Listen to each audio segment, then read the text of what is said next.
Like catering services. Open daily at 11:30 a.m. for lunch and dinner. For more information, visit their Facebook page or contact Fired Up Pizza at 509-936-9121. Fired Up Pizza is a proud supporter of public radio in Stevens County. Your KCHW morning show made possible by a donation from God-Fearing Brothers Auto Center. God-Fearing Brothers specializes in auto services, including repair, maintenance, and detailing. They also stock a full selection of tires, make glass repairs, offer towing, and have an auto sales lot on the corner of Highway 395 and Main Street at the light. For more information, you can visit the Auto Service Center at 806 East Main in Chewelah. Find them online at godfearingbrothers.com or by phone at 509-935-6414. KCHW-FM thanks God-Fearing Brothers for supporting public radio in Stevens County. And by Chewelah Flooring. Chewelah Flooring at 214 East Clay in the 3rd Street Mall offers a wide variety of products including carpet, ceramic and porcelain tile, vinyl and laminate planks, and vinyl sheet flooring. Chewelah Flooring carries products for both commercial businesses and residential homes, including brands like National Flooring, Dell Tile, Mannington, and Mohawk. They also offer blind repair. For more information, you can visit online at CheWelahFlooring.com, call 509-935-8021, or via email at CheWelahFlooring@gmail.com. Programming on KCHW is supported by Parkview Senior Living in Colville, Washington. Parkview offers assisted living services for seniors, including care planning, help with daily routines, and meals served in the community dining room. Parkview Senior Living is located at 240 South Silky Road in Colville. Additional information is available at parkviewsl.com or by phone at 509-684-5677. Thank you, Parkview Senior Living, for your support of KCHW 102.7. This is KCHW 102.7.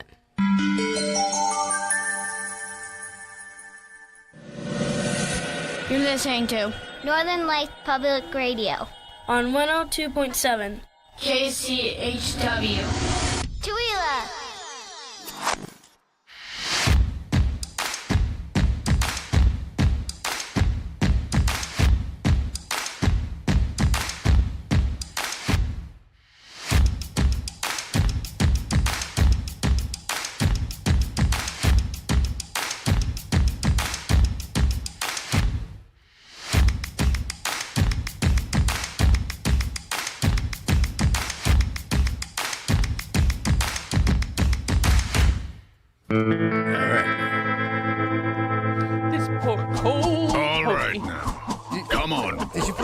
A coat on your horse this morning?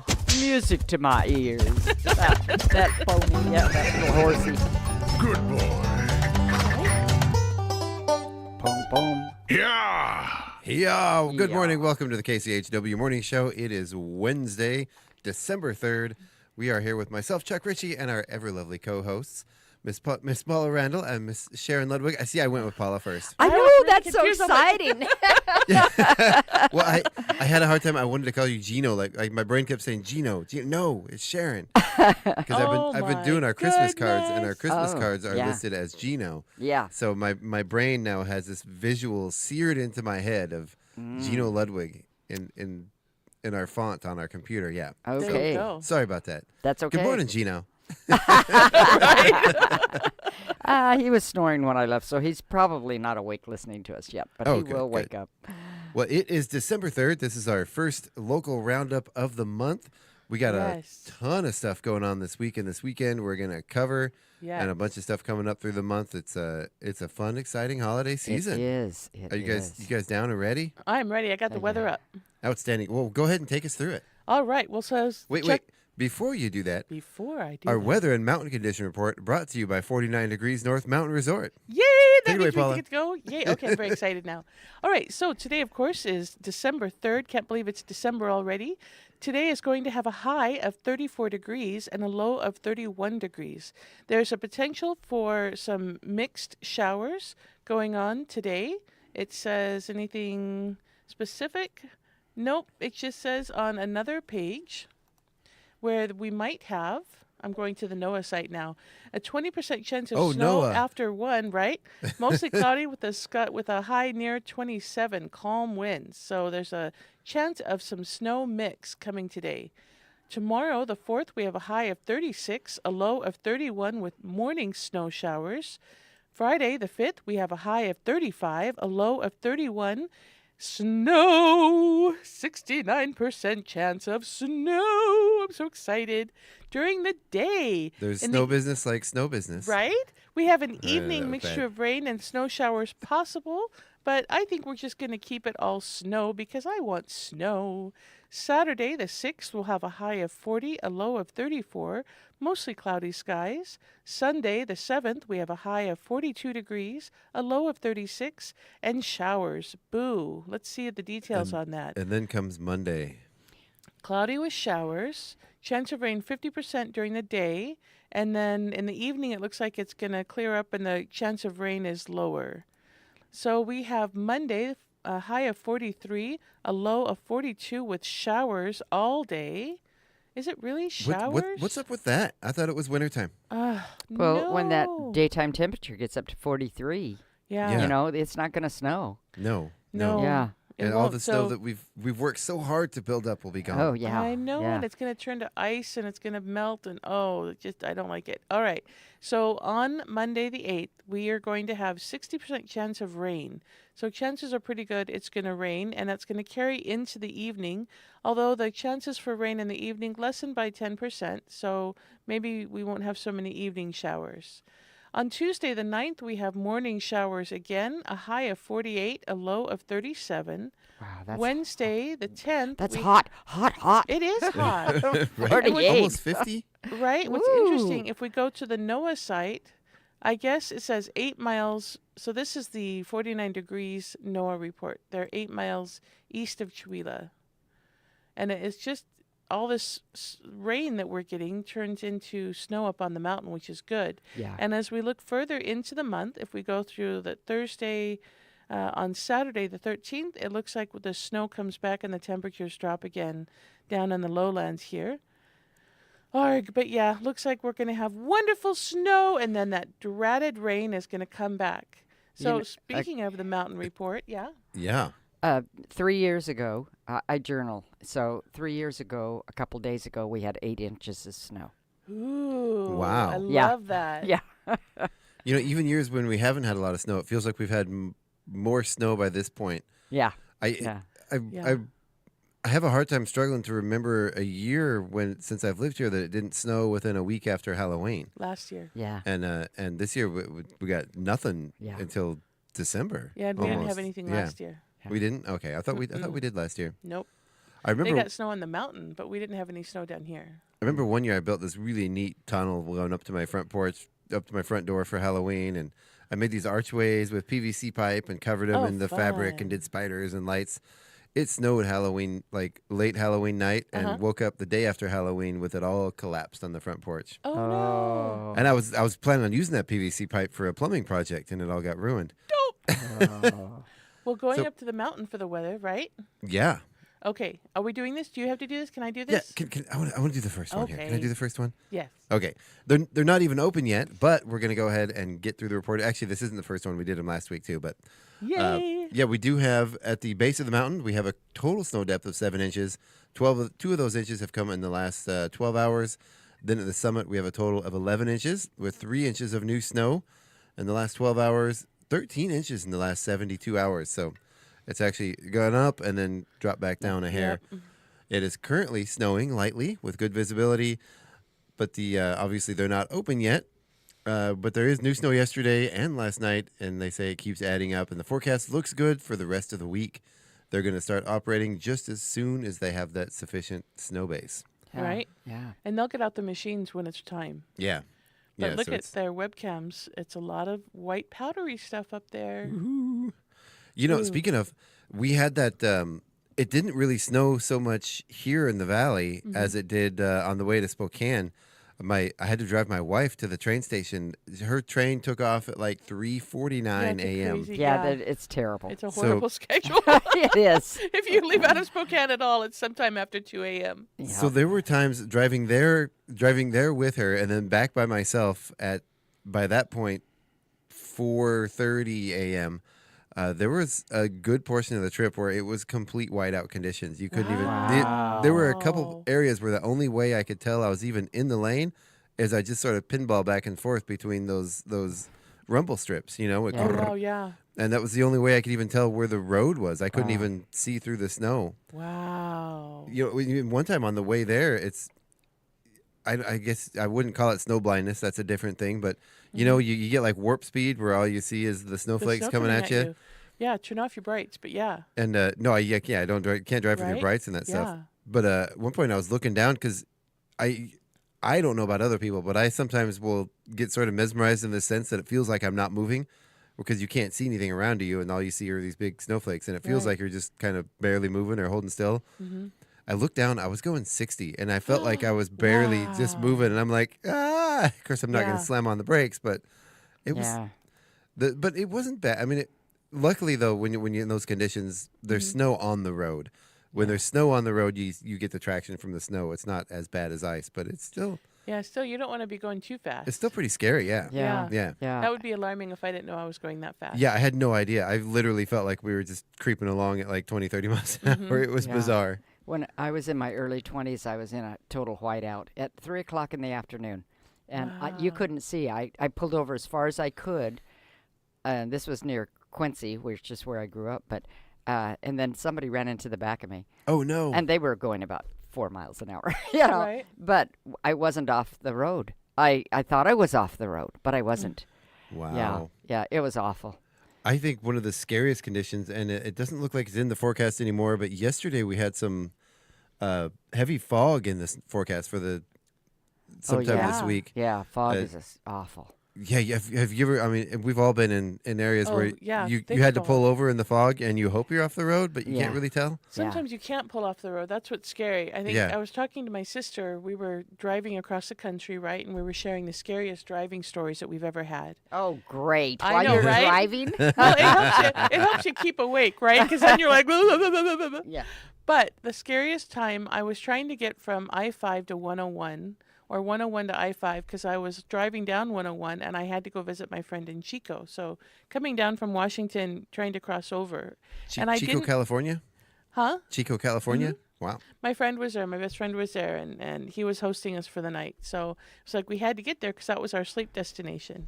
Right. So on the map, right, this is before things like, the map programs that we have, I had highlighted a road, but I didn't look at it. And the road that I had highlighted was like a forestry road. Oh, no. And this is in winter. So we were already on the road and we had already passed, the Grants Pass kind of thing that usually everybody does. And so I'm like, oh my gosh, how am I going to get over to I-5? So I found this highway somewhere between Lake Shasta or Mount Shasta and Mount Lassen. There's a little 2-lane highway that goes through the mountains or on the mountain, around the mountain. So this was during that horrible winter storm of like 97 where it was collapsing carports here in Washington. And wow. Just was chasing me down, down I-5 and down the south. So I go over the mountain and it's dark, it's late, right? And there's nobody on the road. And I always get creeped out when there's no other cars because I'm like, what do they know that I don't know? Mm-hmm. Yeah. Right? Is yeah. there like a monster ahead of me that's eating all the cars? So we get to the top of the mountain, the rain stops and I hit Thule fog. I couldn't see the end of my car. There was no side rails. There was no... What did you call it? It's usually Thule fog. I've heard it called Thule fog. Yeah. Oh. I've never heard the term. Yeah, so but that the more you know. That pea soup thick, you can't see anything. Yeah. So I actually had to open my car door and look down to see the stripe in the middle of the road and drive over the top of the mountain. Oh yeah. Looking down at the road. Oh my God, terrifying. Were you by yourself? I had my 2 little adorable children with me. Oh my goodness. It was terrifying. And of course they're scared. Actually, they were asleep. But, I'm like, oh my gosh, my babies are in the car. Yeah. So got down far enough, got out of the fog, and stopped at the first place I could and called my friend. I'm like, I'm not making Chico. Wow. Yeah. I'm done. I'm like, I'm done. When I was in high school, we were coming back from South Dakota. My grandparents lived in South Dakota, and we camped going all the way over and all the way back, and we decided to go the Canadian route. My mom was the only driver. Oh, fun. I probably wasn't high school. I probably was middle school. But all of a sudden, you're saying no cars. There were no cars, and it was so windy. And Mom decided instead of camping somewhere, we're going to get a motel. At least once on the trip, we'd get a motel. She'd take 2 weeks to get from Quincy to South Dakota because we'd only go a couple 100 miles a day. Yeah. Oh, and then camp. We had great times. But we get a hotel, we turn on the TV, and they say that we've just been through like a tornado area or something. There was nobody on the car because there were warnings, and we didn't have that radio on. We were just lucky, Wow. But that was kind of an interesting experience, We always, when we traveled, we always followed the rule of twos. Never drive more than 2 hours without stopping to take a break, stretch your legs. Never drive more than 200 miles in a day. We couldn't always do that. Sometimes you had to break that. But and never drive more than 2 days in a row without actually stopping somewhere for to do something. Oh yeah, that's a good and it was the rule of twos. So make sure that you plan your route along the way and it makes sometimes you get, when you're trying to get your destination far away, you get stuck in the we got to get there, and you forget to enjoy the trip on the way. And the rule of twos, it's sort of a travel rule that helps you stop and enjoy the trip. Yeah. Unless you're going to Grandma's the same way that you always went to Grandma's and you've been there every 6 months. Right. And it's a 500-mile trip. You just zoom. Right. There's only so many times you can stop at that fruit stand. Seriously, they start knowing your name. I know the speed run's going down from here down to my mom's house in Monterey, man. I can tell you that it takes exactly 22.4 hours to get from here to my mom's house in Monterey. Oh goodness! I will say though, sometimes you get on those trips and there's those must stops. Like no matter how many times, like the fruit stand in Thorpe. That for us, we cannot drive going there or coming back. We have to stop. Well, of course, it's a good place to get gas too. But there was a gas station in Wallace, Idaho that we always stopped, and they had hard ice cream in one of those display cases, and we always got an ice cream cone. And how fun! Wallace is awesome. Yeah, and one time I was coming back with some of my kids, and so one of them calls their dad and says, "Guess where we are? The La Da. We're at Wallace having ice cream." Awesome. Fun. Yeah. Right, and then there are the places that you avoid at all costs because you know that they're super expensive. Oh, yeah. There's a highway on Highway 49 going, doesn't matter, it's an east-west, and boy, there's nothing in there. It's the James Dean Highway. And so that's where James Dean crashed. Oh, wow. But so you're in all these orchards, right? All the nut orchards. And there's nothing there. There's one gas station at a junction of highways. And if you stop there, the gas is going to be $7 a gallon. Oh, and the nuts are going to be like $25 for an ounce. I mean, it's crazy expensive. I'm exaggerating, but it's like crazy expensive. So you're like, okay, we got to get gas before. Yeah. That's my nickname for our household, the Nut Orchard. All right, so we do have some names today on our Chula Valley Lions Club calendar. Yay! With birthdays today, we have Brenda Gregerson, Claire Martin, and Julie Kenyon with birthdays today. Nice. Nice. So happy birthday, everybody. We're going to sing a little song. You ready? Happy birthday. Happy day. Happy birthday. Yay. Yay! Very there we go. cool. And of course, my husband had his birthday on Monday, so happy birthday, babe. Happy birthday, Daniel. Yes, and we got, somebody brought over the sweetest gift. It was so awesome. They showed up at like 8 o'clock at night, and they had this wonderful gift. It's one of Daniel's favorite things, and he was just like, yay, thank you. Yes, it was really, really sweet. What's one of Daniel's favorite strings? I almost said strings. I'm thinking of brown paper bags wrapped up in strings, I know, right? No, he loves the Creamery's eggnog. Yes, he does. He loves it. He absolutely and does. I texted Brad because I was like, "Hey, is there any eggnog?" And he says, "We're brewing some up. I'll bring some over." Oh. So Brad at 8 Thank you, o'clock Brad. brought over a new thing as a birthday present to Daniel. Nice, and Daniel and nice. Xander, I think, drank it all in like a day and a half. And it was like a big. I'm like, "Are you guys feeling okay?" All right, bus 13, right? Bus 13. We have your breakfast menu. Today is Wednesday, which means waffles, sausage, and fruit or juice. You can also have a fruit breakfast parfait with granola, fruit or juice.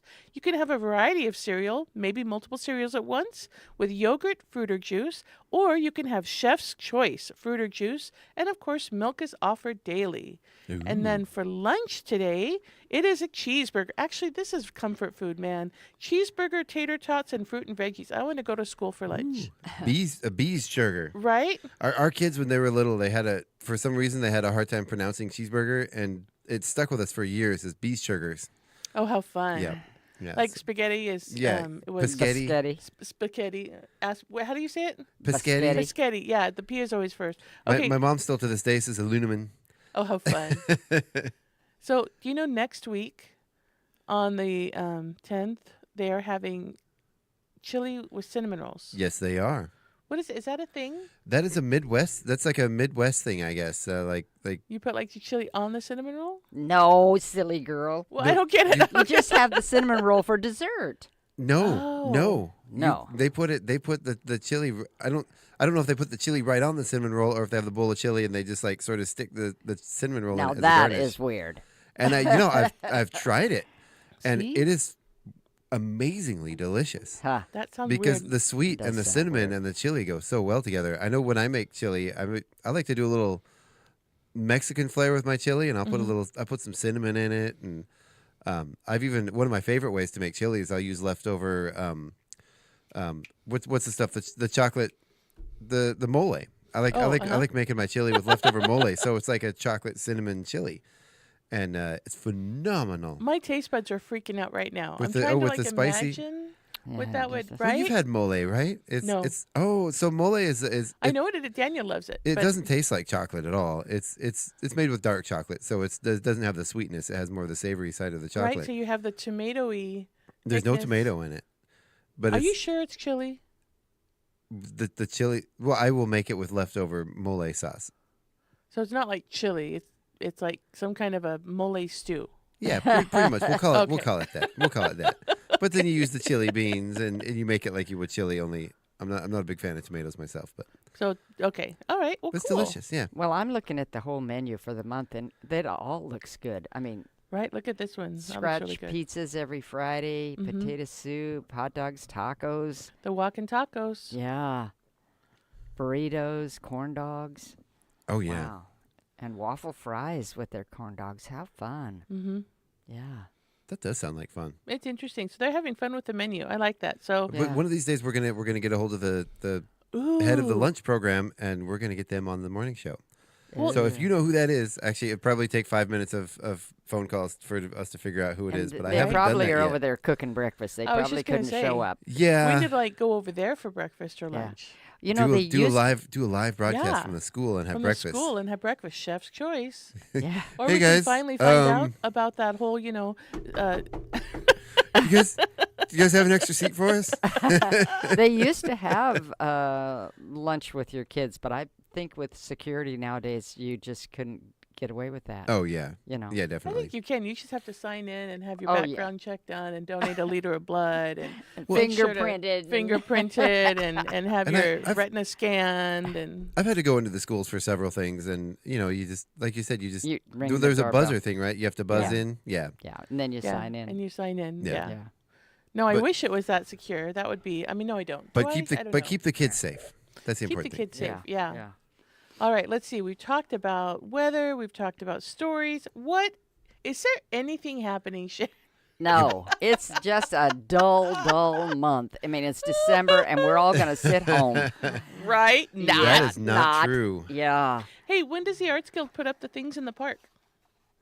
The Arts Guild doesn't put up things in the park. It would Oh, I thought that was the Arts Guild. No, Oh, the the Chamber of Commerce. the puts Christmas up tree lights? the- Yeah. did puts they? I thought they met and did that a couple weeks ago, didn't they? Huh, they're not up. I was driving Oh. by last night. Are they I up? don't know. The Jared Arnold from the Independent is the committee person who does that.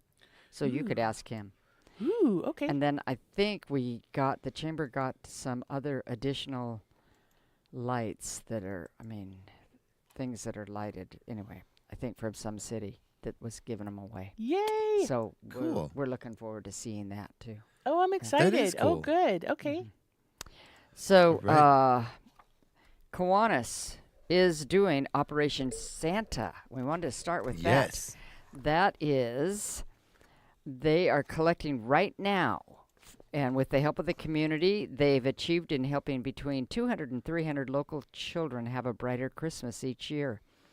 And it says, come together and share the gift of giving.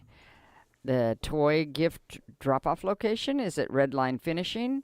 If you'd like to do a monetary donation, please make checks mail checks to Post Office Box 1014, Chihuahua, payable to Kiwanis Operation Santa. And for further questions, you could call Bodonna at Red Line, and we have a phone number 509-680-1596. It's kind of hard to the glare here. Yeah, Yeah. the glare. And then it's good to know those are new toys. Yes. Yes. So you can't drop off your used toys. They do need to be new in package toys. Yeah, yeah. And Very cool. Yeah. So parents that are interested in signing up their kids can sign up. You sign up at mailboxes and more. Right. They need to ask. You need to go in. You need to ask for the Operation Santa binder. So Yep. all gifts will be handed out December 21st from 1 to 4 p.m. at the American Legion. Yeah. Nice. Yeah, and there's no embarrassment on that. I was there the of other course day not. mailing a bunch of packages, and somebody just came in and asked for the binder, and Jared gave it to him, and she went over to that little counter that they have in the center, that little, Mm-hmm. yeah. The Anyway. island? Yeah, island. That's Yeah. the word, but it wasn't going into the brain. That's what I'm here for, Sharon. It's all yeah, good. yeah. Well, And filled it out and gave it back to him. I know we've been in situations in the past where we'd visit food banks, or I think Yeah. most of us have been. Yeah. At one point or another in our life, and the people that donate to these kind of things don't do it to shame you; they do it to help you. So Yeah, so there's no absolutely. Yeah, the spirit of giving. Exactly. Yeah. Everyone needs a hand sometimes. Yeah. Yeah. Yeah. You know what we did that was completely unexpected is, you write letters to Santa. Uh-huh. Yeah. Okay. Well, Santa responded. And we got a Santa present out of the blue Wow. delivered to our door. Wow. Right? And it was amazing. And it was like Santa working overtime, right? And it was because Santa responded to Xander's letter That's that incredible. we mailed to Santa At the North Pole. at the North Pole. Yeah. I've heard stories every once in a while. You hear a celebrity that will intercept some of those letters or something, or they'll do it locally. They'll have the local post office grab those, and somebody local will donate a bunch of stuff. Yeah. Cool stories. It was just completely unexpected. It was such a wonderful, magical surprise. I would like to say though, you don't have to just help at Christmas time. You can help all year round. Oh Yeah. yeah, the food bank can use your help all Yep. the time. Yeah. But it just seems to be it's the start of winter, and your hot water tank goes out, or you don't get a even. flat tire. No, we just replaced our hot water tank this weekend. So yeah. I have one in my shed I need to install. Oh, yeah. Well, it's when you're older and you pay for things, it's not cheap. But when you're younger and can do it yourself, it takes forever. I just I'm had a conversation with my wife. It was actually as I was dropping her off at the train station. I'm thinking about getting a quote for someone else to put on our water heater, and she's like, "We don't have the money for that. Yeah. You're going to do that yourself. Yeah. Yeah. Stop saying you're going to do it. Do it." Yeah. Dun, dun, dun. Yeah. Yeah. But anyway, but this time of year seems to hit people. Oh, yeah. And that's what the whole point is, that, there's troubles all year long for different people. And, this time of year it just seems to hit hard. Oh, yeah. Yeah. So Especially here. What I love about Chihuahua is that we have so many free community events. The sing-along, we have you can go to city sidewalks and walk around and have fun. You don't have to buy anything. Yeah. There's a lot to see. There's a lot to experience. Go visit the Grinch. See if you can track him down. Go harass him. Go harass don't him. don't harass Go, the Grinch. make He's a an human being ornament. too. Yeah, go make an ornament at the library to put on the city tree. Be there for the tree lighting. Yeah. Walk around. Go walk into Bradley's and watch people shooting things at the reindeer. Yep. There's lots to do. And it's really, really important that people know that they can go out and kind of enjoy that community time. In bigger cities where they don't have that, you're kind of isolated because you don't have the money to go and, spend $15 on gas to get downtown or, go see some of these big events. And you feel very isolated and alone. And then, the holiday spirit doesn't really reach you because you're kind of trapped. Exactly. well, and even when you have to pay, our prices are so reasonable. Yeah. You look at the newspaper in Spokane and the prices to go to something that we'd pay $10 for, they pay $35. Oh, yeah. Higher. Or more. Yeah, like you know? 60, yeah. Yeah, and so, let's enjoy the entertainment and the activities that we have here, even the ones that cost. I just say, just don't go out to eat or, make soup at home or something. There's ways that you can. Yeah. Oh, yeah. You can't. Well, our motto as a family was we can't do everything, but we can. Let's see. We can do anything, but we can't do everything. I don't remember what it was even now because it's been so long. It's your family motto, Sharon. Yeah, that's terrible. It's our family motto, but I have no idea what it is. But it's true. You can do anything you want. You just can't do everything. That's what it is, I think, because you have to pick and choose. But there's a lot of things in this community, just like Paula says. I would say there's nothing I can't do. It's just stuff I haven't done yet. Right? Oh, yeah. Or and also about volunteering. Yeah. If you can't afford to go volunteer because 9 times out of 10 volunteering gets you a free ticket. Yeah. Oh, yeah. You can go and Well, at the center, we See? need volunteers for the box office, the concessions. We need volunteer bartenders when we do have a bar. And, of course, you have to have your license, got to have the license. But you get to see the show for free. Now, if you volunteer and you don't want to see the show that night, you could leave as soon as it came. And you could come another night. Yeah. We once in a while have people who want to do that. And so that's how you pay for your ticket is to volunteer. Yeah. Absolutely. Yeah. And so lots of places are that way. Well, we'll get into. I wish that was the same for if a band comes to Spokane that I want to see, There's ways. I'm sure there is. Yeah, you just go to volunteer for the organization or the center where they're hosting or offer to, clean up. I think that depends on the venue. I think some of the bigger venues, they're like, no, you got to be an employee. And that could be.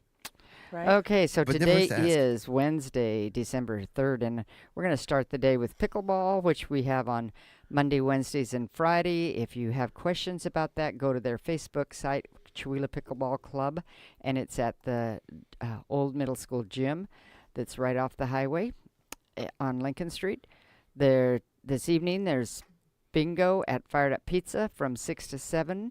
That's an every week thing. And tonight is City Council. Some of our newly elected officials will be sworn in tonight, and some won't be sworn in till January, depending on what position they were elected to. Whether, right. Yeah. And so that should be interesting. Our mayor will be sworn in. I was reading that he's being sworn in 3 different times. Yeah.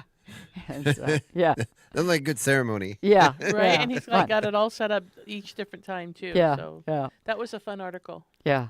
And then tomorrow is Thursday, and it's First Thursday. Wait, we missed a whole bunch of a stuff. whole bunch Oh, is okay. going on Tell me tomorrow. all the rest on Wednesday. Right. We have the Chihuahua Valley Lions Club is meeting, and they are meeting over at the American Legion Post 54. That goes from 5:30 to 6:30 p.m. So if you're looking to volunteer with the Chihuahua Valley Lions Club, go check them out there. We have bingo she already talked about. We do have this community sit and fit, which is really cool. It's not happening? We haven't had it since she had that accident. It needs to be taken off. Sit and fit? Wait, no, this is new. This is a that's an different. exercise. Oh, I thought that was sit and knit. No. Yes, Oh, no, my no. ears are hearing wrong. Sit and fit. It's not actually sit a really neat new program. It's Yes, from it is. 9 a.m. to 10 a.m. And you do exercises from a chair. So if you're not able to move around a lot, you can sit in the chair. And there are fantastic exercises you can do to get your blood pumping and get your body toned. 9 a.m. to 10 a.m. It's free over at the Chihuahua Senior Center on Monday and Wednesday mornings. And it doesn't say anything about age requirements. Oh, they probably don't care. They just want people to show up, right? Yeah, exactly.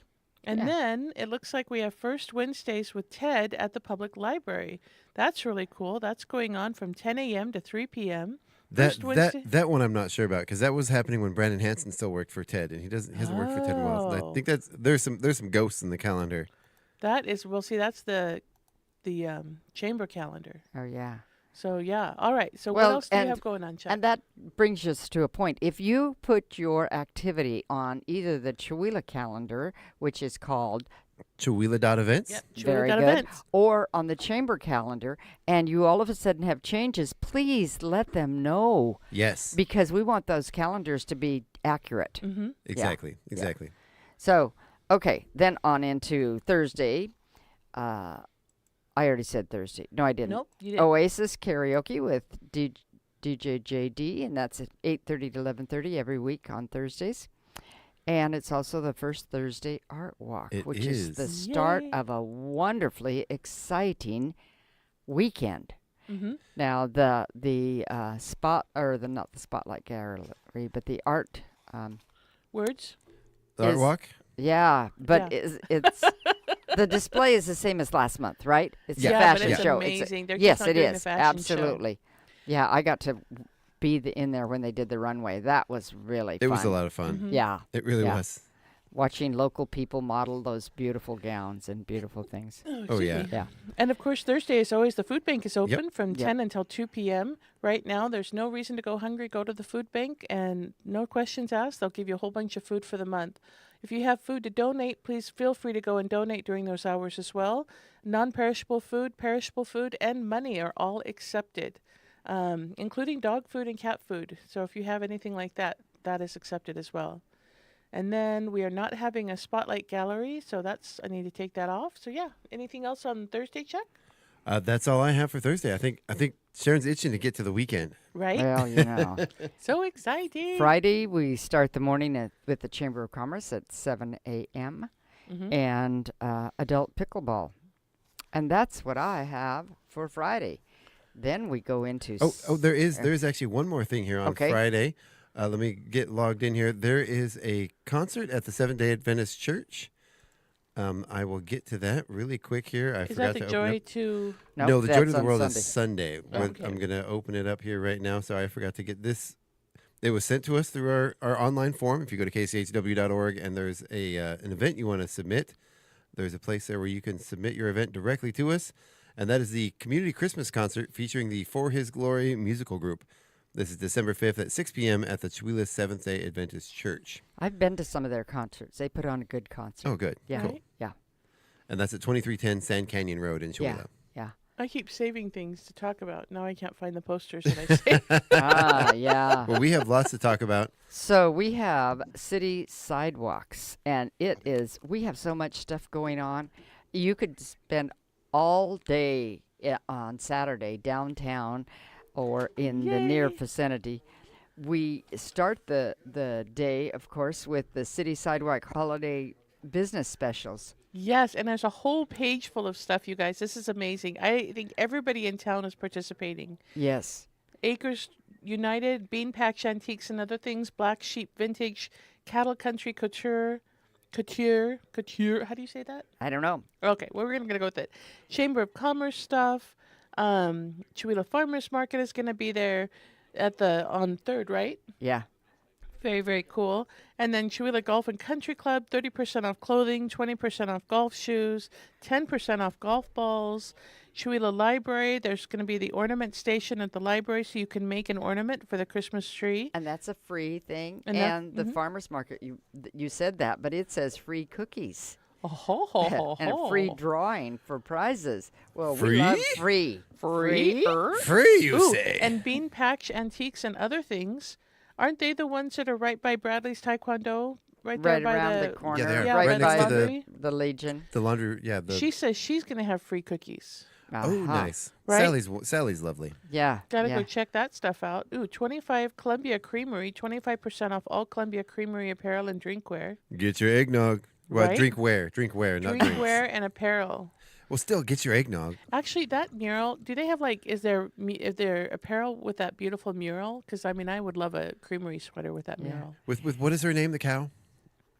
I don't know Remind- that tell cow. us. But my favorite cow is Jerry the Jersey, and that belongs to another farmer up there. I thought it was Jerry the Jersey. It is not. Yeah. And Paula's only listed half of them. Yeah. You know, even at the bowling alley, Fool's Lane is having free shoe rental. Mm-hmm. You know, at Heiko, they're having free small coffees. So when There are some things that you have to pay. There are different specials for most of the restaurants in town are having specials, but gosh, There's just a lot of fun things. So I'm sorry, I Now- had to step out of the room. Did you get the Valley Warriors Against Cancer? No, but Bazaar? we're going to get to there. Okay, We just okay. started with Okay. holiday business specials. Okay. And where can we find those if you're at home and want to see in detail? Is it on Facebook?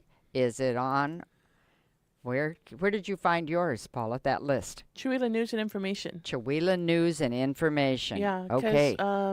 let's see. I don't think the banner that they have up on the city sidewalks, that's for city sidewalks, but it doesn't list all of the vendors that are, all of the businesses that are doing specials. And I imagine you could go to the chamber site too, because I don't know that, but I know that the chamber is one of the ones that were organizing these holiday specials. Ooh, Valley Yeah. Drug. Oh, this is going to be dangerous. 20% off, fill a bag. They've got some great earrings and jewelry over there right now. You could fill a big bag. I could fill a bag. Yeah. Yeah. 25% off all Yale merchandise. And then also, Yeah. Subway, a free fountain drink with That any is order. awesome. Yeah. So lots of wonderful. You could just eat your way through Saturday. Now, that, and did, whew, yeah. we're now I'm going to go hungry. on to some other things that are happening that same day. Christmas in Chewville is happening at the Huff Memorial Building. Yes. And Chuck, tell us about that. So there's going to be a bunch of vendors, artisans, crafters, makers with their booth set up. It's become an annual tradition where you can go into the Aaron Huff Memorial Center and enter the world of Chewville. And that will spill out into the streets. We're going to have our lovely Chewvillian mayor, who's also going to be part of the farmers market fair. Thank you. I'm trying to think of the right words. There will be appearances by the Grinch. Actually, Right. I hear he's probably going to be around most of the day. Well, there's a Who family. There's a coming. Who family I that's heard going to that be. there's a Who Town Crier coming. There's Yeah. a Who Town Crier. Yeah, it's going to be a lot of fun. Yeah. There's going to be. Do we know what time that Who family's coming? Because they're only going to be there for about an hour, I understand. We are going to talk about that tomorrow morning. We're going to have Janet and the director of. Ella. Yeah. Well, Yeah, actually, I'm and not sure if Ella herself no, is I going to don't make think it. so, but I think okay. Max is going to be Yes. there. Yes. Yeah, and he's one of Nice. the actors. Yeah. So we're going to have Janet and some of the cast on tomorrow morning Yeah. on the KCHW Morning Show with us and Gina. Yeah. Nice. So then also at the same time on Saturday, the Chihuahua Valley, not Chihuahua Valley, the Valley Warriors Against Cancer is having their Christmas Bazaar from 10 to 3. How at- bizarre. I was yeah. thinking the same thing. I'm glad you did it before me. There's a song. How bizarre, bizarre, bizarre. Sorry, go ahead. Okay, at the Chihuahua American Legion.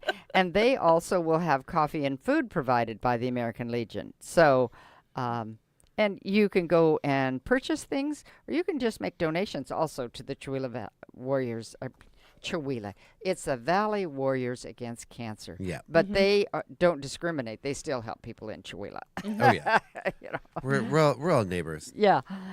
Then also downtown, they are having a Christmas fair, and that is put on by the Chihuahua Farmers Market, and that's an outdoor event, and it will be right On around Third, right around where the cultural center Yeah, on is. 3rd Avenue. Yeah. Yeah, Yeah, 3rd 3rd Avenue will be closed off, and they'll be all Yeah. set up over there, and there's going to be fire pits and all kinds of fun stuff. Now, with this city sidewalks, are there also going to be outdoor food, I think I heard that just they're encouraging all the restaurants. That's why the restaurants are having specials.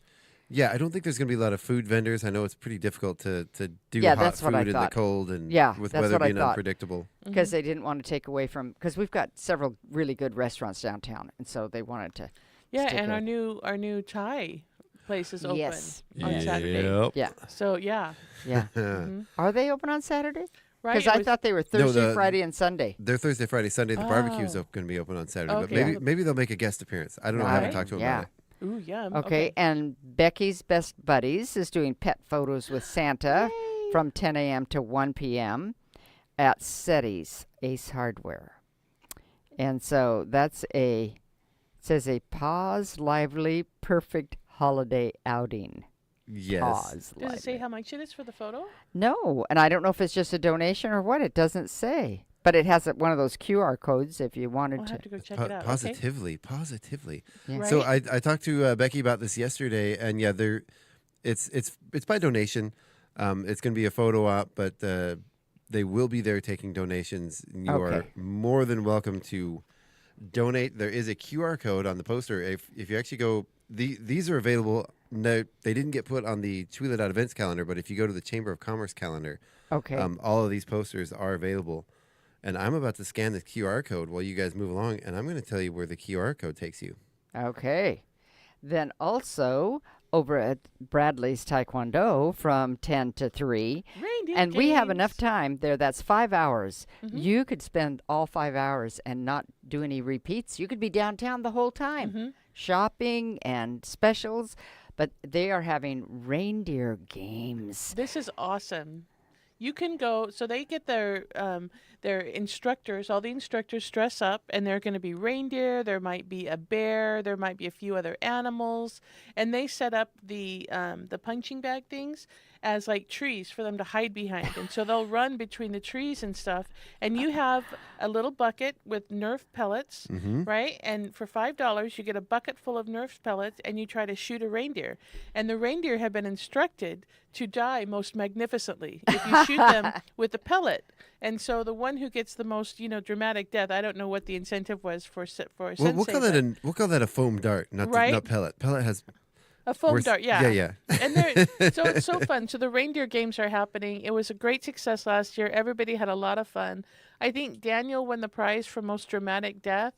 Oh, I can imagine can that. you- Yeah. I- Absolutely. Yeah, definitely. I hear the Grinch has been saving up for those buckets of darts. Right? Oh, throughout gosh. the year, yeah. And so he's not a reindeer. He's a bear. He's got a big bear costume. Ah, He so- will be a big bear. But There's if so you see many- reindeer So walking you got to around town, really that's hit why. him hard with those Nerf Right? pellets. Paula, there are so many comments I could make about that. Okay. We're gonna avoid that subject And then entirely. to end the day, go over to the City Hall at 4 p.m.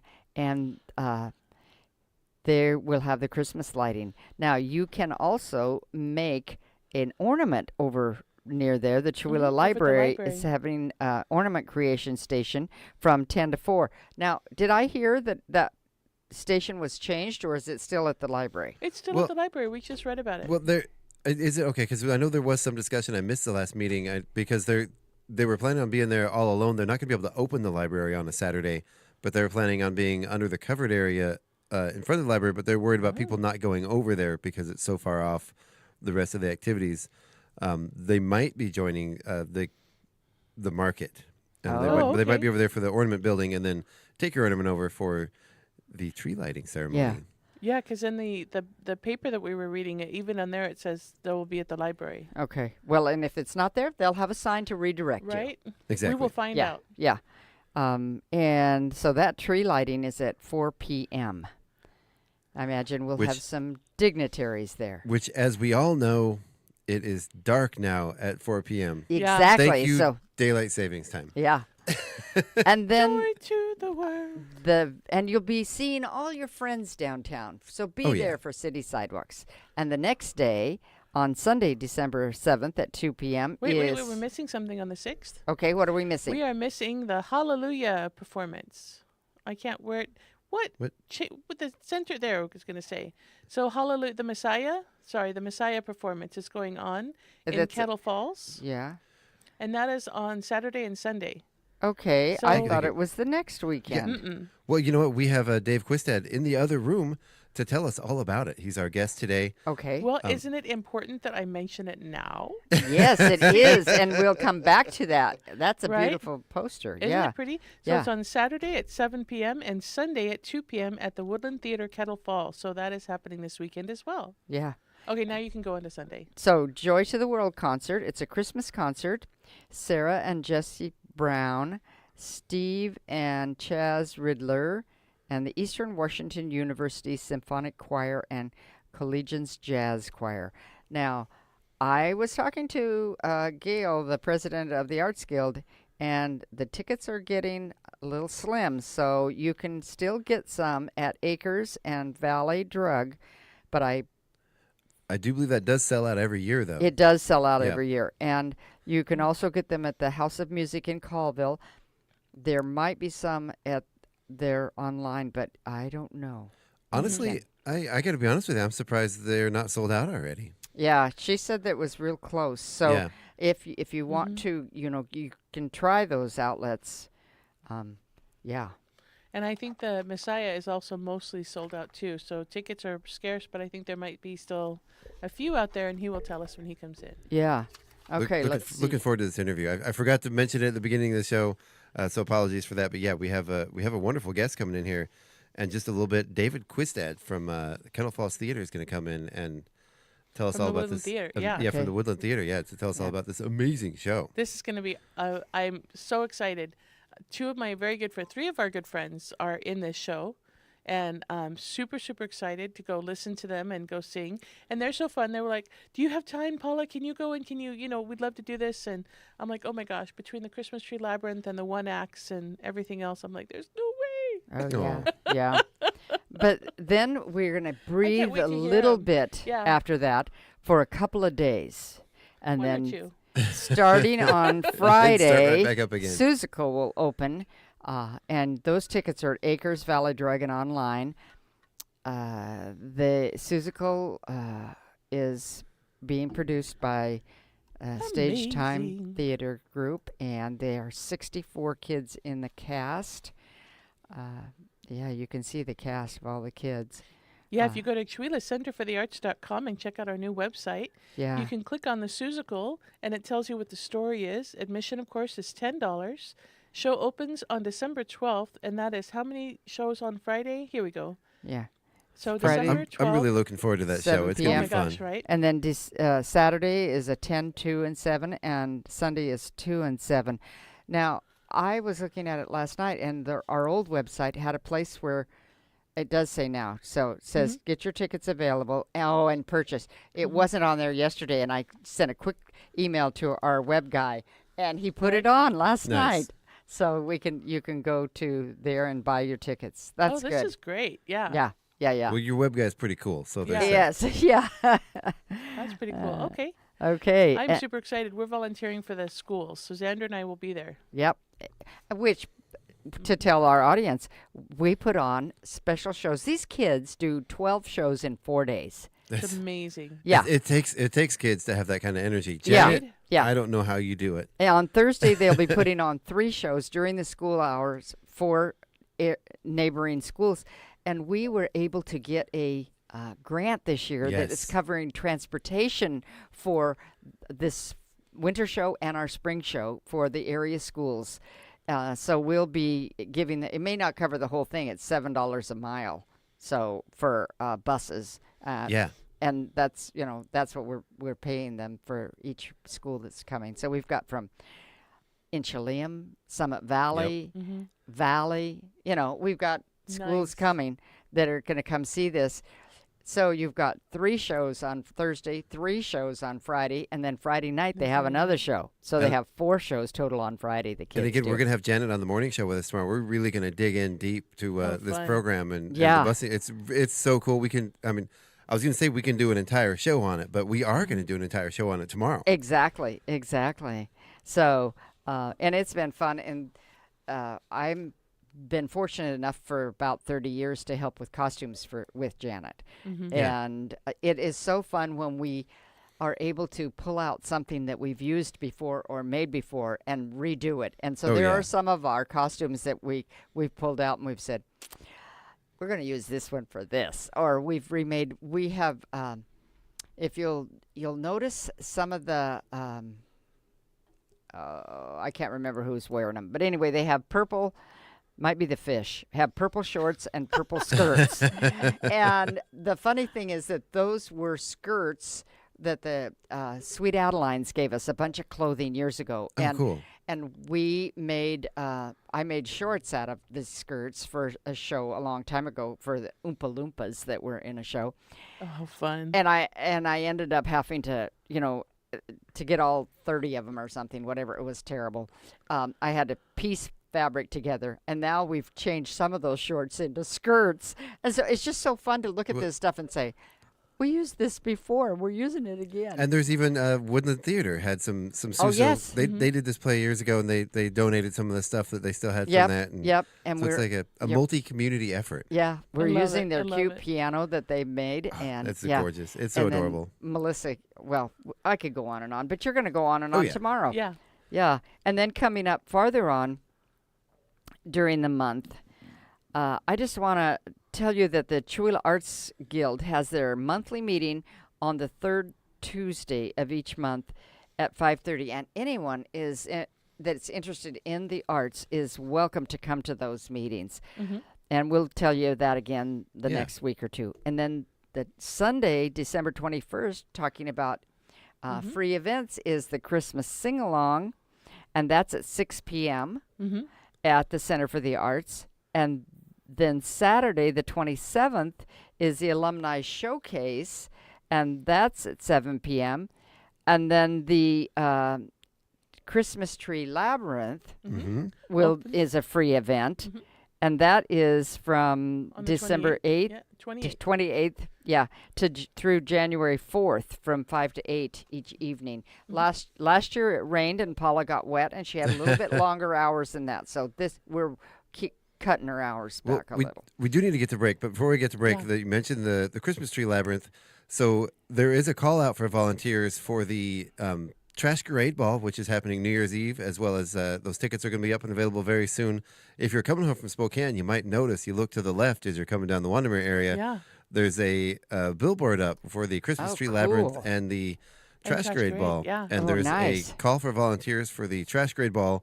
And I believe you're also looking for volunteers for the Christmas Tree Labyrinth as well. Always, yeah. So, because last year you had some help. Catherine was there a lot. Catherine you had, saved me. you had a few people there helping you. Yeah. Brenda just showed up. And Brenda Brenda, showed up. oh, she's amazing. Yeah, they're amazing people who were like, "Do you want some heat?" And they brought me like these portable heaters, which I hadn't thought about. But you could have had 10 times the volunteers and probably still not been enough. I didn't say anything last year. Yeah. Yep. And we've sent out a call through our email list from the center, and people have been responding, and I've just been in the email. It said respond to Paula, but they respond to me, which is okay because I just shoot it on to Paula. And you know, we talk a lot about volunteers, and you know, you hear a lot of the stuff about volunteers are overworked and we spend so many hours volunteering. But if you get the more volunteers we have, the less work it is on everybody. Oh yeah. So if you have an hour or two to spare, that's awesome. Yeah. You know, whatever you can spare. Well, and every I get up on minute my counts. soapbox all the time saying volunteer somewhere that you like, and it's not work, it's fun, you know. Absolutely. Yeah. But we really need to get to break because our guest is over there waiting patiently. So we're going to go ahead. We're going to take our break. We're going to thank our sponsor. Listen to some news. We'll be right back in the second half of the show with David from the Kettle Falls Theater, the Woodland Theater in Kettle Falls, talking about the Messiah happening this weekend. I'm really looking forward to this. Stick around. We'll be right back. Don't go anywhere. You're listening to KCHW 102.7, Northern Lights Public Radio. We should probably qualify not the actual Messiah, but the music Messiah.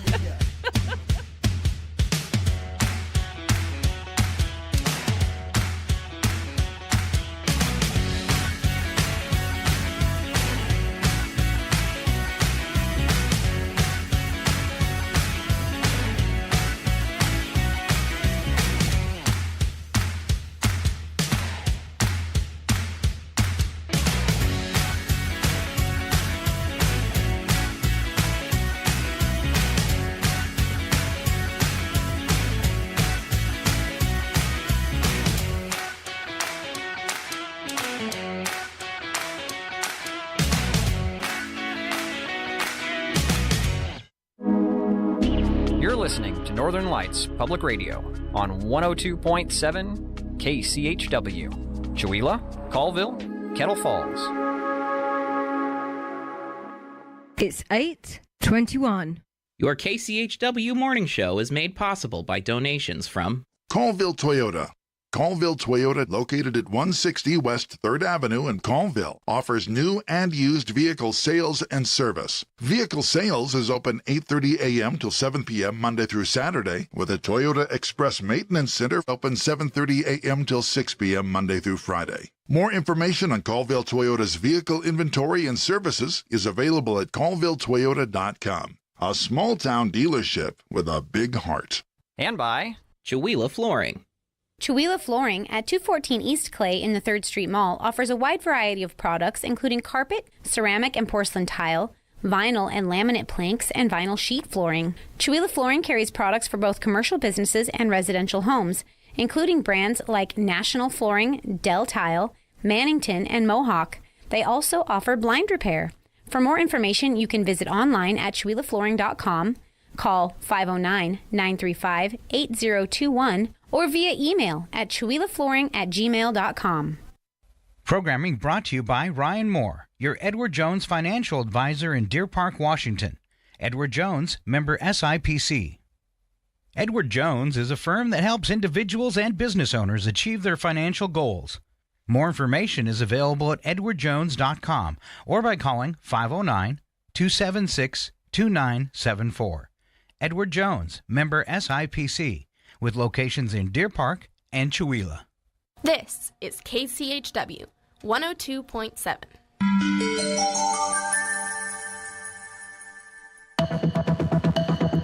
The Public News Service Daily Newscast, December the 3rd, 2025. I'm Mike Clifford. Republican Senator Rand Paul on Tuesday accused Defense Secretary Pete Hegseth of either lying in his public response to news reports that the U.S. military carried out a follow-up strike on a suspected drug boat in September or being incompetent. That for CNN. They quote Paul as saying Secretary Hegseth said he had no knowledge of this and it did not happen. It was fake news. It didn't happen. And then the next day from the podium, the White House saying it did happen. So either he was lying to us or he's incompetent and didn't know it had happened. Meantime, a federal court decision allowing North Carolina to establish a new congressional map ahead of the 2026 midterms is a hurdle to representation for the state's black population, according to civil rights advocates. But black leaders in the state aren't throwing in the towel. The U.S. District Court decision is a win for Republicans, who are aiming to add a seat for the party in the U.S. House. It's part of a larger effort to redraw maps in favor of Republicans in states across the country after a call from President Donald Trump to do so before the midterms. The judges in the North Carolina case said they wouldn't weigh in on the bias of the new map. But President of the NAACP North Carolina State Conference, Deborah Maxwell, notes that the reshaping of two districts dilutes the power of black voters in eastern North Carolina. It's really odd that they would say that they did not choose it because of race, but you chose the area to eliminate a potential black congressperson, which that area has had for decades. The judges wrote that plaintiffs have not made a clear showing that they are likely to succeed on the merits of any of the claims advanced in their preliminary injunction motions, meaning the map will go into place for next year's election. I'm Eric Tegedoff reporting. And overseeing a farm is no longer just about chores in the fields and barns. Direct-to-consumer marketing is changing the game, and South Dakota ranchers see digital platforms as another way to promote what they raise and how they do it. In western South Dakota, Gwen Kitsand of Kitson Family Farms says they're now active on sites like Facebook in hopes of expanding their customer base for products like lamb meat. She says there are consumers who want to hear the farm's story and how it's evolved, like adding sustainable practices to enhance the product's value. They know that if they want good food, it's going to cost a little bit more. But they know they're not going to be buying inferior products. Kitson will share tips as a featured speaker at this week's annual conference hosted by the South Dakota Grasslands Coalition. She says carving out an online presence comes down to a farmer's comfort level, but she says the ones who are tech savvy are in a good position to boost profits. Kitson warns that the presence of AI is complicating things, with consumers sometimes asking questions that stem from misinformation. I'm Mike Moen. This is Public News Service.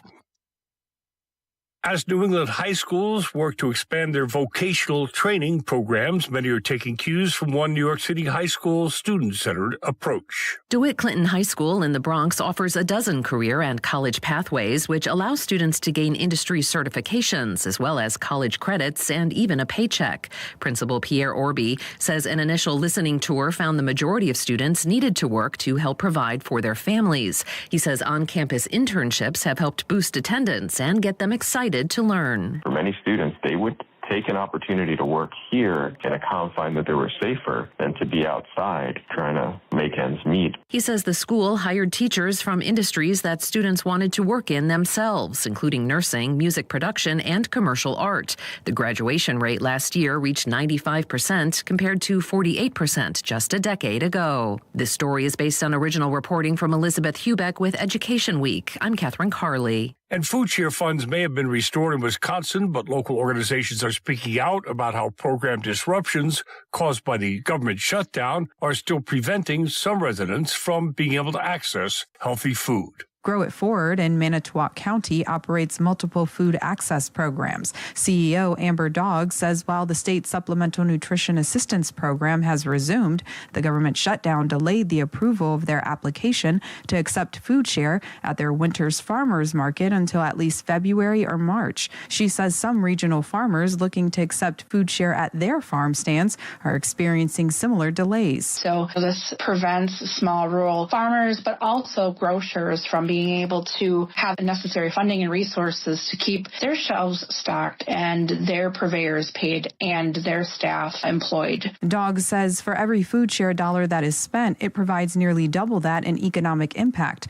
Last year, Manitowoc County ranked third in Wisconsin for the percentage of farmers market sales made using food share. I'm Judith Ruiz Branch reporting. Finally, optometrists have provided free vision care to around 50,000 folks in Kentucky through the Kentucky Vision Project, but access to eye care remains out of reach for many in low-income households. The American Optometric Association says 1 in every 4 kids has a vision disorder that requires diagnosis and treatment. Executive Director of the nonprofit Good Vision USA, Matt Giannino, says when kids are struggling with their eyesight, poor academic performance follows. They're less likely to attend school, they're less likely to complete school. Students with a vision impairment that are unaddressed lose between 2 and 4 months of learning every year. Kentucky ranks among the top states in the nation for the highest rates of vision acuity loss, according to the CDC. Nadia Ramlagan for Kentucky News Connection. This is Mike Clifford for Public News Service. We are member and listener supported. Find our trust indicators at publicnewsservice.org.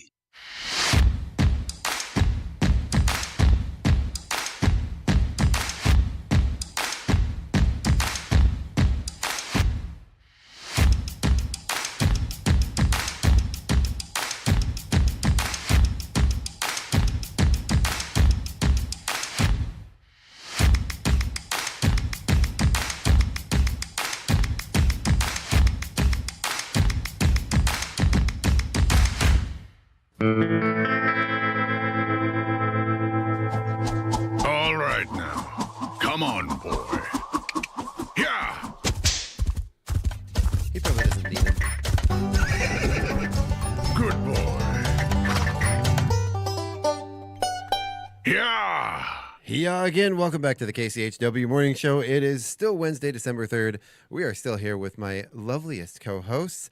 Did you hear that? Did you hear that? We're going to go He's back. looking at Sharon. We're going to go back the other way again, and we're going to start with Paula Randall and Sharon Ludwig. No. We're going to go clockwise today. Yeah. You are just, oh my goodness. And of course, we have here in our studio today, very excited to have him here, David Quistad. Am I saying the name right, Yeah, David? I'll take anything. All right, yeah, you get really close to that mic. Okay, I'm not exaggerating when I say that. Okay. Okay. So yeah, welcome to the show. How was the drive here this morning? It was better than I figured, that's for sure. A lot of snow. Oh, good. Yeah, well, up where we live, there's snow, but down here, it's just amazing. Oh, yeah. It's like summer, kind of. No.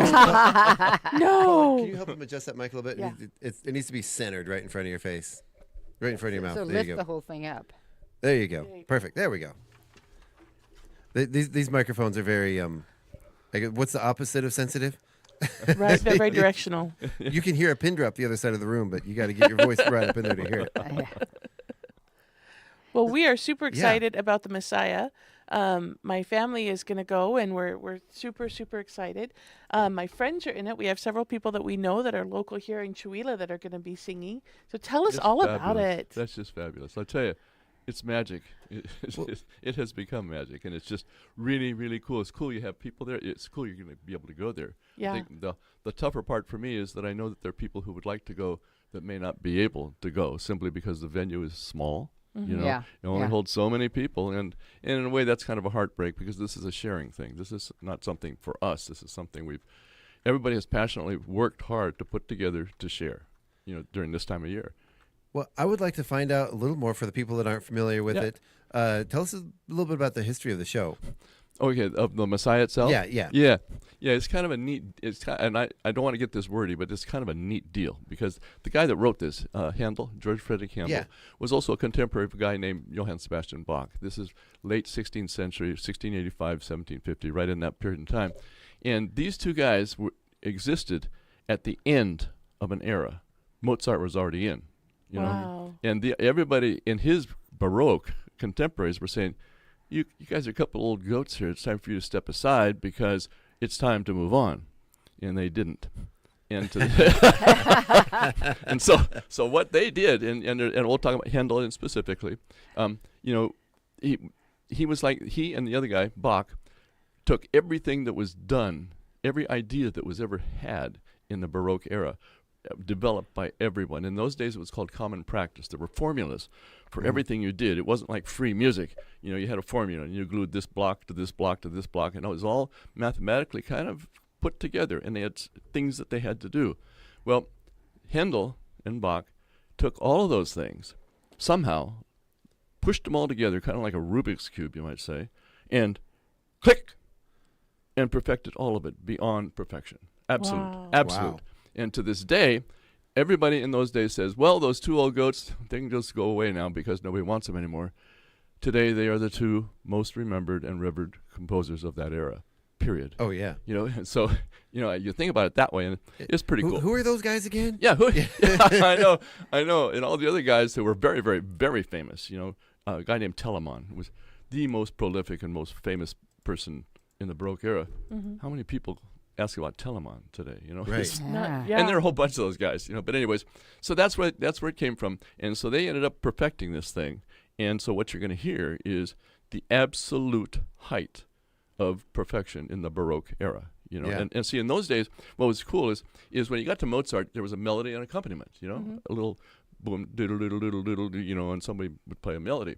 You know, during this era, during the Bach and Handel era, a lot of the music was called polyphonic, which meant that there's not one guy that's got the melody. Mm-hmm. Everybody's got their own melody. And they all sing it at the same time, sort of, but in different places, and it all lines up mathematically to create this huge, beautiful tapestry. The fun part is everybody there has something very important to do. There's no accompaniment, you might say. But on the other hand, because you all have something very important to do, you probably ought to get it in the right spot.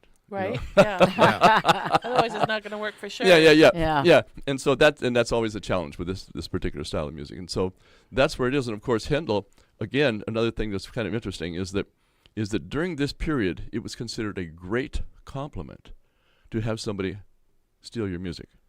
It was a big deal. Wow. Yeah. And so if it turned out that somebody was talking to Corelli and said, oh, by the way, I like this piece here, I'll use it in mine, Corelli would say, oh, how cool, you know? And so what you hear is in the Messiah, you'll never know it, but a lot of this stuff is either hijacked from Handel's earlier works or borrowed from a friend. Yeah. You know, and reworded, you know, rescored just a little bit, and that's why he was able to write this entire thing in 28 days. Right? Which when you see the number of black dots on my page, I can't even write that many black dots in 28 days, let alone have them make any sense, you know? Right. And to think he did it by hand. Yeah. Listening to knowing the music that well that you're hearing all these pieces in your head as you're writing that out. You know, and it's incredible that something that has stood through time for all these years is still so popular and relevant today as it was 350, 375 years ago. It is. 1742. And it took him 28 days. He was almost dead by then, you know. Right? 28 days to write something that just is withstood humanity through all these centuries. Yeah, it's incredible to me. Yeah, it just blows me away. You know, and also because I think too that in general, this whole thing is put together in a way that not only is it gorgeous music, but it's put together in a way that's clear and concise. This is an oratorio, different from an opera or a musical or a collection of songs. Mm-hmm. An oratorio was the predecessor of opera. which in opera, it's kind of cool because you can see people moving on stage. They have characters and so forth. And of course, you moved on to musical theater, and they speak some of it, you know. Mm-hmm. But the oratorio was before that, and there are no dancing characters. There's no, you know, whatever, all the magic ballerinas. There's none of that there.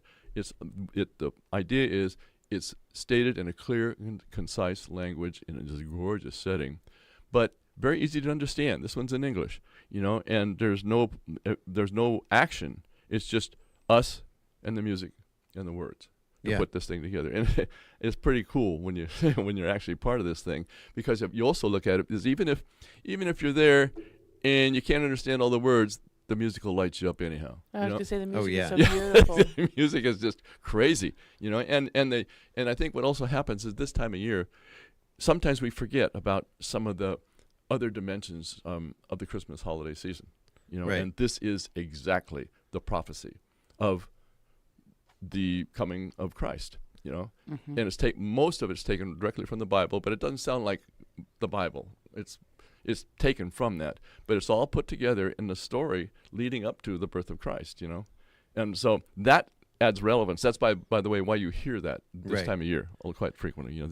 It's a very, very popular thing, but you got to be brave, you know, because once again, you know, we're up here, all of us, we're just people who are in this for the good of all, and to be able to pull this off is like, wow. Mm-hmm. Well, and really quick too, a lot of our more popular Christmas songs that we hear over and over again came from this show. Yeah. What are some of the songs that, for the people that don't know, name some of the songs that we would know today that are from the show? Well, from this, the big one was Hallelujah. Hallelujah. Yeah. Hey, Hallelujah. we can sing it together, maybe. Hallelujah. Or you sing it and I'll dance. Hallelujah. Yeah, Right. that's the big one. And the other ones are you'd recognize them if you heard them, but they're not actually part of the popular repertoire, you know. But it's a mixture too, which is also kind of fun for variety. It's a mixture of soloists singing in between these giant chorus sections, you know, and of course the contrast is amazing because you got this beautiful flowing melody, and all of a sudden you got fireworks everywhere, you know, with the chorus parts are not written for an easy night's sleep. Right. They are alive. They're alive and full of cool. everything you can think of. And these guys, I got to tell you, these guys are doing it.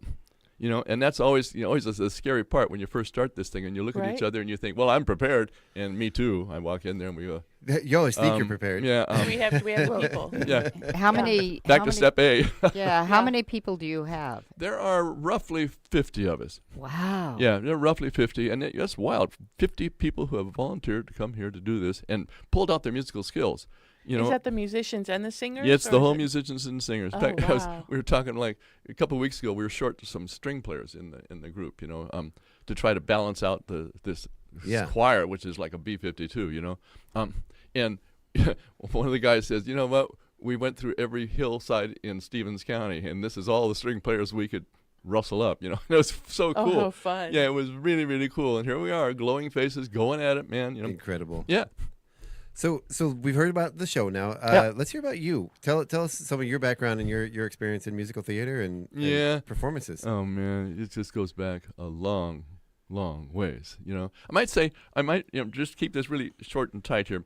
I began my career in the early 70s in the Los Angeles City Unified School District, right in the middle of the highest racial and civil unrest this nation has seen for a long time, and I was right smack dab in the middle of it, you know. And so it was good. My kids were great, and the experience was great. But when it came, my wife Kathy and I decided we probably want to start a family. We thought, well, you know, I really like my kids here, but I'm not sure I want my kids to have to live in that kind of a situation. Stress. Right? Yeah. So we took off on a long and winding road, you might say, you know, and together, you know, almost in a little bit, kind of like a Don Quixote wandering through the countryside. You know, looking for the windmills. Yeah, you got it, man. You got it, man. Yeah, chasing windmills, and my Dulcinea by my side, Kathy. You know, Yep. And just a minute. She's really great. Oh. Yeah, that's good. I'm glad. Anyways, as we wandered through the countryside, we ended up being restless and adventurous and young, sort of. Ended up wandering Young and at heart. banging our way along, always searching for the essence of Dulcinea in everything we contacted, everything we went. Yeah. And so along the way, several stops down the road, I ended up at the Overlake School in Redmond, California, which is this is after some other many experiences which we don't want to go into yet or ever, but but anyways, I ended up at the Overlake School as the director of performing arts there, and it was the Overlake School is a private college preparatory school in Redmond, and it's situated on a 60-acre gentleman's farm, totally different than the typical elite private school. It was a magic situation. The kids were great, unlimited budget, small class sizes, total freedom, do what you want to do. But after a number of years doing that, I thought moving into private education might be the silver bullet, because I've been in public education for 20 years, and so you get there, and it was really cool, really magic, and really everything else, but I learned pretty quickly that there is no silver bullet, and there my teaching load was primarily theater arts. Yeah. Production, acting skills, tech theater, so forth and so on. But I've been teaching music all my life, I just ended up there somehow. And so at the end of that, we started thinking, I really got to get back to music somehow. Got to do this. And out of the middle of nowhere, divine intervention, Dr. Jim Monosmith, I don't know if you guys ever remember him. He's gone now. Mm-hmm. He was a principal there at Colville High School, and he just called one day and said, hey, we got instrumental music opening here, and we'd sure like you to take a look at this if you could, and if you decide this is a good fit, you have our total support. And I thought, oh, nice. Wow. Nice. So, anyways, we showed up, young, restless still, and searching for the essence of Dulcinea. 5 years later, we said, God, these kids are so cool. The community's cool. The support for the administrative leaders is so cool. Okay, one more year. And then, of course, you know what that meant, and one more, and one more. 17 years later, it was over, and so I ended up my last 17 years here teaching instrumental music primarily, I had the whole program from the fifth graders. We had fifth grade band, sixth grade band, junior high jazz band, high school jazz band, Oh, fun. At time, and it grew. It just grew and grew and grew and grew and grew, which was magic because the kids are the thing that makes everything go. Oh, absolutely. Yeah, and they never ceased to amaze me at what they could achieve. It was like the thing that fills your soul, Yeah. and you, of course, by that, then you start digging your own hole because you want to do more, you want to give them more, you want to make things better for them, and as you do, your schedule gets, tighter and tighter and tighter, and at times it became a little crushing because long towards the end there, the last 10 years, the program kind of exploded into the sky, and so I was seeing about 400 kids a day, in that, Wow. it was, wow, it was a crazy deal, full concert season, and the kids, golly, the kids would, as we went along there, the kids ended up performing with area professionals, inviting area professionals into here, community professionals. They ended up commissioning works for other people to write music for them, and they world premiered some works that from unpublished composers. And I kept scratching my head, saying, God, you guys, how could you do this? But anyways, it went on and on like that, and finally it got to the point where I realized that for 17 years, all of my kids that I tried and loved so carefully moved on. Yeah. Yeah. Every one of them, except me. And that came to a point in time where I realized too that this was my whole life. And Kathy, bless her heart, right there with me. Aw. So it was time to stop. Mm-hmm. The kids shows. To me, it's such an amazing experience to watch the kids bloom. My stepkids were in music programs. In school. I remember. You go through like the elementary school and the middle school, and you see the progression. You see a lot of these same kids. And it's absolutely phenomenal to see, and some of them it's very short, like the fall concert versus the spring concert, and it's like wow, these are the same kids. Yeah. And just to there's times especially with the younger kids, you look around the audience and there's always the few people that are kind of cringing and covering their ears, and I'm in tears, just enjoying the whole So thing. excited. Well, I know, like Xander, my son took drum for, 5-6 years, right? Mm-hmm. And it wasn't his passion. Like, he wouldn't just sit there and play on the drums, but he started piano lessons in, 3 months ago? 3.5 months ago? Very cool. And he's doing his first recital of For Elise, and he loves it, and he practices willingly, and he practices for hours, and I'll hear him upstairs pounding on the piano, and he loves it. And the other thing, music has given him a voice.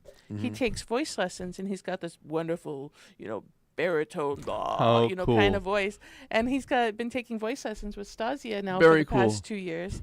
And it has opened him up. He has done theater now and has done a whole bunch of other things. And now he spontaneously joins his dad and I singing, which he never did before. That is so So cool. I love how music just opens the world up for these children, for all children. I'll have to say, and I don't want to talk too much about your kid on the air specifically, but I've gone from a kid that wouldn't speak a word to hardly anybody to just this powerhouse performer in such a short period of time. Well, they've done studies how music and math both pattern your brain. You are and exactly correct. Exactly. Yes. Yep. Say that all you want, because it's true. All right. That and a whole bunch of other things too is just one of those things. Plus, you can keep doing it. Right? Yeah. Oh, yeah. Yeah. Okay, I have a bone to pick with you. I'm ready. I mean, Uh-oh. it's not you because you're retired. No, but I have to say, we just did that parade, the Barman's Parade in Colville, that amazing, wonderful parade. Yeah. Where was the high school band? Oh, Why was there not a high school band there? I don't know. It has gone through a metamorphosis over the years. It's as gracefully as I can. And I watched the Chihuahua School District, and it comes down to a matter of money. Yeah. It comes to money and a so- lot of things too. They're just Yeah. a lot of. As I got older, there's so many more variables. It has to do. Yeah. It has to do. Yes, it comes down to money, Yep. And so- administrative leadership, the strength and whatever it is of the person in charge of running the program, Yeah. the director, Yeah. you might say. Yeah. Yep. Lots And of times, the arts are the first thing to go because of money. I know. Yeah. I know what you mean. Unfortunately. Yeah. And that's the thing that really has always bothered me, because that's, whether it's here, there, anywhere, the arts are always the first thing to get cut. Yeah. And I do 1,000% believe sports are valuable. I'm not cutting down on sports at all. But for the most part, I think the statistics are like 99% of the kids that go through sports programs, again, valuable, teaches you great lessons, generally don't follow past high school I or agree. maybe some level of college. A lot of the stuff you learn in music and the arts sticks with you for the rest of your life. Yeah. Yeah. It And does. It's But not. from a dollars and cents, having been a bookkeeper at the high school, the football games taking enough money that they pay for your They continued officials it. for the whole year. Right. All sports. And so, it comes down to dollars and cents, and that's a sad thing. Well, I mean, the whole starving artist thing isn't a cliche. It's a Yeah. reality. Yeah. Yeah. Back to life, boys. Back Yeah. to life. Right. Yep. Yep. That's But- why most artists have jobs. Yeah. Yeah. But Yeah. in this area, the arts are so important and so they're excellent. Yeah. I was telling somebody the other day. They asked me how the kids at Stage Time are doing. We're doing Seussical, and I said, "We're right where we're supposed to be. We're still amateurs." I said, "But next week is Crash Week, Yep. and we'll start Bring out everything as together, yeah. amateurs, and we'll end up as professionals by Yep. the end of the week. Yep. We have 64 kids that are in Yep. that production. So And those kids that go through that stage time, I mean, like I say it, I'll shout it to they're the end of busy. my days. Being in productions with all ages, with adults and kids. The kids are the leaders. The kids lead the adults. I mean, what they learn in these programs This is is just time Yeah. to give them power. They are Yeah. the power. It's Yeah. just our job Yeah. to figure out how to empower them. Yeah. Giving power away, from my perspective, is the way to bring all great things to all people. You can't yeah. you can't say I am the power. You do what I say. You have to be able to empower other people to Exactly. lead the way. They can do it. In fact, the kids can do a lot. oh yeah. Oh yeah, Put it in their absolutely. lap, guide them and coach them. They'll run it better than you did. You Well, know? and in that Yeah. vein, when you see, there's times when kids are a little hesitant to take that power. Yeah. But when they do, Yeah. and you see the light click on in their Yeah. eyes, Yeah. they're like, Yeah. oh. Yeah. Oh, I can do this, Yeah. and it's an amazing, phenomenal emotional experience. You bet. It's incredible. So yeah. back to the I was Messiah. going to say, yeah, coming sorry. back, yeah. Yeah, So you Good. have 50 people that Yep. are musicians and singers, and they're all in the music. Yep. Are there? What's the distance? Do you have people from Chihuahua? I believe a lot. we do. Yes, we do. We also have them from all the way to the border north. Okay. Uh-huh. And we got people from Valley, people from Colville. Uh-huh. It's spread. It's a big spread. So in fact, when people we get, are willing to volunteer and give up their time to come they and be do, part and of they this. drive. I mean, last night at rehearsal, people were coming from all over the place, and some guys were covered with snow. And Yeah. Oh God. Do you think this is something that you're going to do again, like next year? Do you think this will be a annual? I don't know. I don't know where it is. It's this thing is a big project. Yeah. Yeah. Wow. And so I don't know where they'll go with it from here. It takes a lot of commitment, and it's neat to be able to share it. Oh, it's yeah. neat to be able to do that part of it. But the effort that has to go into it is consuming. Mm-hmm. Yeah. Which is fine. Yeah. But you have to keep that in mind. And I don't know where they're going to go from here. I'm just the guest this time around. Yeah. So mostly you do not have professional musicians. Mostly we don't have professional musicians. So you have people that are doctors or lawyers or whatever. Yeah. You're in their daytime. Carpenters. We got grocery store people, retired people. That's how it goes. Yeah. Yeah. No, we have everybody. We have one person who's coming from Spokane to help us with the viola section, and she's not really a professional. She's a player who is coming here to help us with that, because we're short one player there. But everybody else, we're here. Yeah. They're just, That's awesome. Yeah, it's really, really cool, especially because of a lot of this stuff you can't just walk in and say, I'm going to do it. Right. It doesn't work like that. Right. It takes years of background for a lot of these people, especially the instrumentalists. I mean, Yeah. you don't just all of a sudden pick up your violin and say, "Oh, I'm gonna show up." Yeah. It's a big commitment, and so for that reason, I celebrate. I'm so humbled by these guys that just and gals, these guys as a colloquial, these people who just are here, to do this thing, and the choir is so receptive, to everything. Everybody's receptive, to whatever you want to do, and of course, it's my job to shape this thing and help it move together. But it's always nice to be able to do that kind of thing and feel okay about it without causing problems or whatever else. Because I'm an outsider. I'm just Right. the guy in the corner, so to speak, coming out of retirement. So we've talked about kids. What are the age range of the people involved in the show? Tell us the oldest and the youngest, and everything in between. Okay, the youngest is probably, I would guess, 18, maybe 20. And the oldest, I don't know, it's probably me, 76. I don't know. Yeah. But yeah, and everything in between them. That's what's really refreshing too, man. You look up at the chorus, and there's a whole bunch of my contemporaries up there, just giving their all, just going at it, man. And that's really cool to see. I mean, and you got, of course, the younger ones full of a lot more vinegar, but by the time you get to a situation like this with this kind of music, everybody's got vinegar. Everybody's just there and shooting it out, and that's what's really fun, especially when you get to the end of a night like last night. Once again, you finish. Rehearsal lasted longer than it should because we needed to fix a few things, but everybody's beat after 2.5 hours of crashing and banging. And, train wreck after train wreck. It's really cool. Everybody's still smiling, still doing what they're going to do, and by golly, we're going to get it. And it's neat. Yeah. So you're in for if you're gonna get to beat it, this thing, you're in for a treat. Absolutely. So speaking of, we only have a few minutes left of the show. You say you're almost sold out. Do you have any idea roughly how many tickets are available, or where to call to check and see if those tickets are available? Yeah. Where can we get some? I was told to get there an hour early if you're on the wait list. Yeah. That might be practical. I talked to them last night about the whole thing, because again, my heart really hurts for the people who can't get there, but they said they're sold out, but there may be some possibilities, but I don't know what that means exactly, because I'm officially I'm the music director, and I'm not part of the business end of it, and plus in a way I don't want to know because I don't want to feel bad inside.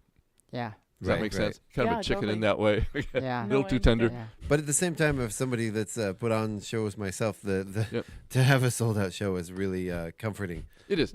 It is. No, it is. And if you look at it that way, it is. And I've been through that for 40 years of that kind of stuff. When you feel a sold out show, it's great. But if it's sold out and there are people who, if you have a small venue and it's sold out and people would like to be part of this, because we're here to share it. It's It doesn't feel good to turn people away, and we've had to do that over at the Center of the Arts a couple times, and it just does not feel good. And again, as a warning to everybody, get your tickets early. If there's something you're interested in, Don't Yeah, wait. Don't yeah. say, "Oh, I'll get him next Yes. week." So we could contact the Colville Chamber of Commerce, and there's also, it says tix.com. Yeah. I don't know if there is any of those online still, but those are the two places where if you're checking for tickets, you can check. Yeah. Very cool. I would guess that. Yeah. All right. Well, remind us again of the show times. Okay. Well, we're on Saturday at what? You said it earlier. You know more than I do.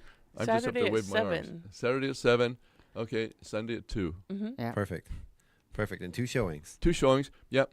And it'll be a lot of fireworks. Oh my But it's gosh. cool.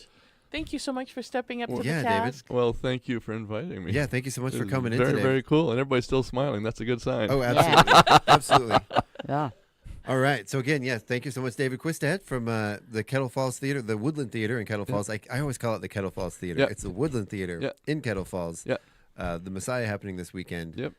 Yeah, long time. I was a Colville music teacher for ever and ever and ever. Wonderful. Except Wonderful. now. Well, it's really been a pleasure having you. Hey, well, thank you. I appreciate it. I want to thank all the listeners out there. And don't forget, you can stay tuned right here tonight on KCHW from 6 to 8 p.m. with Music for the Mountain. 8 to 10 p.m. is Dirt Road Blues with our very own Dirt Road Doug McQuain live in the studio.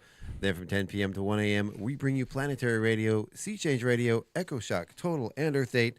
And tune in tomorrow morning on the KCHW Morning Show with myself, Gina Greenwood, and our guests. We're going to have Janet from the Stage Time Theater program. Right, talking about and, Seussical. And Max, a young man who's in the Seussical Junior show, going to be with us on the morning show. It's going to be a fun one.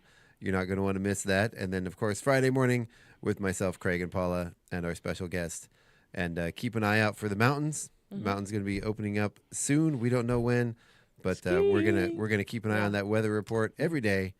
And any parting words of wisdom to leave us with? No, they just also closed the North Cascade Highway for the season. So, so that's that. Wow. All right. Well, that does it for our show. I want to thank you guys, and thank you all out there for listening. So say goodbye, everybody. Goodbye, everybody. Thanks, you guys. All right, you've been listening to The Morning Show right here on KCHW 102.7, your Northern Lights Public Radio.